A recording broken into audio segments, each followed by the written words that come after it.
ยรติทุกท่านพวกดิฉันตลอดทั้งบ้านครูตำบลบ้านย่างอำเภอลำพูนชัยจังหวัดนครราชสีมาวันนี้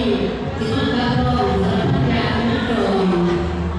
มหาราชผู้ชาติไทยเพื่อรับชมรับฟังกา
ร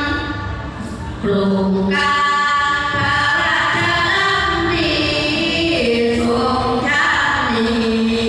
ทำนาทีมากมายแต่ทรงเตรียมแก้ปัญหา